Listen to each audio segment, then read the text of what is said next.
अल्लाह ना करे उसका हाथ उठ गया तो आप गोलियां मारे तो बहन करोगे 2 मिनट खाली खाली 2 मिनट बहन करो गोलियां मारे तो देखो सब ठहरे हुए साहब बोले तो आप गोलियां मारे तो बहन करोगे 2 मिनट खाली खाली 2 मिनट बहन करो गोलियां मारे तो देखो सब ठहरे हुए साहब बोले तो तू फिरोज खान का रास्ता रोक सकता? फिरोज खान को 5 गोलियां लगे माजिद हुसैन, 5 गोलियां सेफ्टी पिन लेके तेरी एक उंगली को ऐसा लगाया ना, पल्ले पल्ले की चीखा मारना तू। फिरोज खान को 5 गोलियां लगे, चौथे दिन ठहर गया फिरोज खान, ऑपरेशन के बाद ठहर गया। उसको देख के डॉक्टर परेशान हैरान कि ये कौन शख्स है जो 4 गोलियां लगे, 12 घंटे का ऑपरेशन हुआ, उसके 4 दिन के बाद उठ के ठहर गया। तू वो शख्स को डराना चाह रहा? मजलिस इत्तेहादुल मुस्लिमीन के हामिया पैसा वसूल करते हैं गरीबों से, उनके पिशानी पे लिखा हुआ है पैसा वसूली पैसा वसूली। जब भी गली में आता है तो लोग कहते हैं आ रहा देखो पैसा वसूल करने, पैसा वसूल करने, और तू वो इल्जाम हम पर डालता है। फिरोज खान की घर से कभी भी दौलत अल्लाह की राह में खर्च कर गई, और तू हम पे इल्जाम, ये इल्जाम झूठा और बेबुनियाद है। सवाल करने से पहले मेरा ये सवाल है, तो जब मुझे ये पता चला कि ये जो शख्स फिरोज है ये राउडी शीटर्स के साथ नामपल्ली हलके का दौरा कर रहा था, ये हमारे लिए बर्दाश्त नहीं है। किसी किस्म से कोई भी राउडी शीटर जो मर्डर केसेस में इन्वॉल्व हो या अटेम्प्ट टू मर्डर में इन्वॉल्व हो या किसी किस्म के क्रिमिनल एक्टिविटीज़ में हो, नामपल्ली के गली कूचों में फ्रीली नहीं फिर सकता। अगर ये फिर से इनको लेके फिरेगा मैं फिर से इनको रोकूंगा, ये फिर से इनको लेके फिरेगा मैं फिर से इनको रोकूंगा। नामपल्ली हमारे लिए बड़ी अहमियत की जगह है, यहाँ के वोटों का एहसान है जो आज मजलिस इत्तेहादुल मुस्लिमीन के इस एमएलए को यहाँ पे चुन के लाया गया।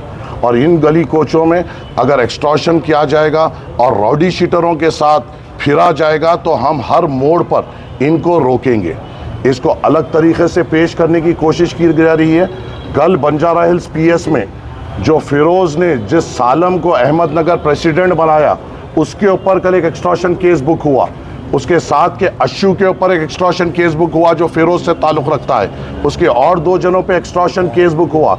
सैयदनगर में गरीब लोगों को डराया जा रहा है कि तुम्हारी नोटरी की ज़मीन है और अगर तुम हमें पैसे नहीं दोगे तो हाइड्रा आकर तुम्हें तोड़ देगी। ऐसे लोगों का मुकाबला चाहे किसी भी कीमत पे, चाहे कोई भी मेरे ताल्लुक़ से किसी भी किस्म की राय बना लिए, मगर ऐसे नापिकार और गलत इरादे रखने वालों को हम हमेशा रोकेंगे, हमेशा इनका मुकाबला करेंगे। और ये ख़तः हमें बर्दाश्त नहीं है कि किसी भी किस्म से कोई राउडी शीटर हमारे गली कूचों में फ्रीली फिरे, आवाम के दरमियान में आए। और जब ये गलियों में आ रहा था यही राउडी शीटर ने हमारा एक जीशान है उसको ढकल कर एक गैर गलत बात की। क्यों लेके आ रहा है ये राउडी शीटरों को, क्या मकसद है, क्या करना चाह रहा है? टाउन प्लानिंग का और एक कंप्लेन है जहां पर इसके हवारी एसीपी का टाउन प्लानिंग में जाकर नामपल्ली के जो बिल्डिंग्स हैं उसको उसकी कंप्लेन दे रहे हैं कि ये इलीगल बन रहा है, इनको हमारे पास भेजिए। ये है उसके हवारी जो ज़ेबा बाग में रहते हैं और ये उसका रिटर्न कंप्लेन है जो बिल्डिंग्स पे डाल रहा है। गरीब आवाम को तकलीफ़ पहुंचाने का काम ये कर रहे हैं, गरीब आवाम को सताने का काम ये कर रहे हैं। और अगर ये गरीब आवाम को सताएंगे 100 बार क्या 1000 बार इनसे मुकाबला करेंगे, मगर आवाम को तकलीफ़ होने नहीं देंगे। हर जगह जा रहे हैं, ऑफिसरों को बोल रहे हैं हमारी हुकूमत है वो काम रोको, हमारी हुकूमत है ये काम रखो। यहाँ मजलिस इत्तेहादुल मुस्लिमीन का एमएलए और हम पूरे इतने तकलीफ़ात होने के बावजूद, फाइनेंशियल क्राइसिस होने के बावजूद, बल्दिया में फाइनेंशियल क्राइसिस, वाटर वर्क्स में फाइनेंशियल क्राइसिस होने के बावजूद कई करोड़ों रुपए के तरक्याती काम मजलिस इत्तेहादुल मुस्लिमीन नामपल्ली में करा रही है। और इसे अगर कोई रोकना चाहेगा और वो भी राउडी शीटरों की मदद लेके, तो हम ख़तः बर्दाश्त नहीं करेंगे, हर तरीके से हम इनका मुकाबला करेंगे। मैंने अभी डीसीपी साहब से फ़ोन पे बात की, एसीपी साहब को बोला क्या उनको दिखाई नहीं दिए ये राउडी शीटर्स इसके साथ फिर रहे थे? जब मैं फ़ोटो बताया, जब उनको मालूम हुआ कि राउडी शीटर्स के साथ थे, उन्होंने पूरों के नाम नोट किए। ये काम पुलिस का है कि राउडी शीटर्स को आइडेंटिफाई किया जाए। और ये लोग खुले में किस तरीके से फिर सकते हैं, किस तरीके से आवाम को डरा सकते हैं, धमका सकते हैं, ये चीज़ को पुलिस को नोट करना चाहिए।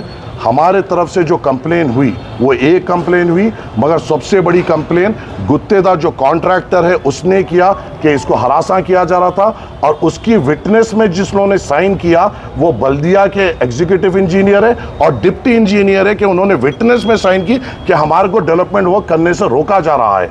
अब ये भी नहीं बोल सकते कि हमने कराया, जब हुकूमत आपकी है तो अहदेदार भी आपके हैं, तो अहदेदार अगर कंप्लेन कर रहे हैं तो ये एक्सटॉर्शन के लिए और इनकी तकलीफ को नहीं बर्दाश्त कर कॉन्ट्रैक्टर्स अब कंप्लेंट दर्ज कर रहे हैं। और मेरी आप लोगों से अदबन गुजारिश ये है आवाम से, अगर किसी किस्म से मुझे पता चल रहा है कि बंडियों वालों से ये इनके हवारी निकल कर मामूल पूछ रहे हैं, डब्बे वालों से मामूल पूछ रहे हैं, ऐसी कोई तकलीफ अगर इनके हवारी दे रहे हैं, आप सीधी तौर पर मुझको आकर कहिए, कॉर्पोरेटर हजरात को आके कहिए, हम मुकाबला करेंगे मगर गरीब पे कोई तकलीफ आने नहीं देंगे। ये हारे हुआ है तो ये आलम है, खुदा ना खास्ता अगर ये जीतता तो शायद लूट मचा देता था। ये अल्लाह ने एक वजह से इसको हराया है, और बेहतर जानता है अल्लाह कि किसको जिताना है किसको हराना है। अगर ये खुदा ना खास्ता ये मुसल्लत होता तो गरीब आवाम को जीना दुश्वार कर देता। हारा है तो बंडियों से मामूल लिया जा रहा है, डब्बों से मामूल लिया जा रहा है, बिल्डिंगों पे कंप्लेन डाली जा रही है, गरीब को बताया जा रहा है कि यहाँ पर गवर्नमेंट लैंड है और तुमको तोड़ा जाएगा। इनके खिलाफ हमेशा हम ठहरेंगे, 100 बार ठहरेंगे, 1000 बार ठहरेंगे और इनका हमेशा मुकाबला करेंगे। कुछ ने इंजर्ड हुए जब वहाँ पे हम आए और हमने इन पे रोकने की कोशिश करा।